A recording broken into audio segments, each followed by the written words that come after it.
రమేష్ ఒక చిన్న పట్టణంలో నివసించే కష్టపడే వ్యక్తి.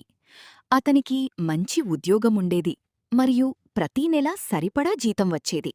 కాని నెల చివరికి అతని చేతిలో డబ్బు ఏమీ మిగలదు. డబ్బంతా ఎక్కడికి పోతుంది అని అతను తరచూ ఆలోచించేవాడు. అతను ఇష్టమైన వస్తువులు వెంటనే కొనేవాడు, స్నేహితులతో తరచూ హోటళ్లలో తినేవాడు, భవిష్యత్తు కోసం సేవ్ చేయడం గురించి పెద్దగా ఆలోచించేవాడు కాదు. ఒకరోజు రమేష్ మార్కెట్లో తన పాత గురువుగారిని కలిశాడు. గురువుగారు అతని పని గురించి అడిగారు. రమేష్ తనకు మంచి జీతం వస్తుందని చెప్పాడు, కాని నెల చివరికి డబ్బు మిగలదని కూడా చెప్పాడు. గురువుగారు నవ్వుతూ చెప్పారు, డబ్బు సంపాదించడం మంచిది, కాని డబ్బు సేవ్ చేయడం ఇంకా ముఖ్యమైనది.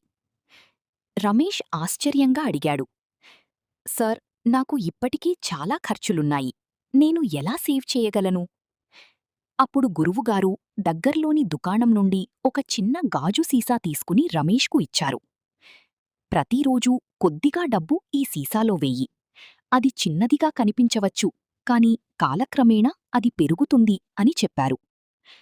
రమేష్ ఆ మాటను పాటించాలని నిర్ణయించుకున్నాడు. ప్రతిరోజూ కొంచెం డబ్బు ఆ సీసాలో వేయడం ప్రారంభించాడు. కొన్నిసార్లు 10 రూపాయలు, కొన్నిసార్లు 20 రూపాయలు వేయేవాడు. కొన్ని నెలల తర్వాత సీసా తెరిచి చూసినప్పుడు అతను ఆశ్చర్యపోయాడు. అతను అనుకున్నదానికంటే చాలా ఎక్కువ డబ్బు సేవయింది.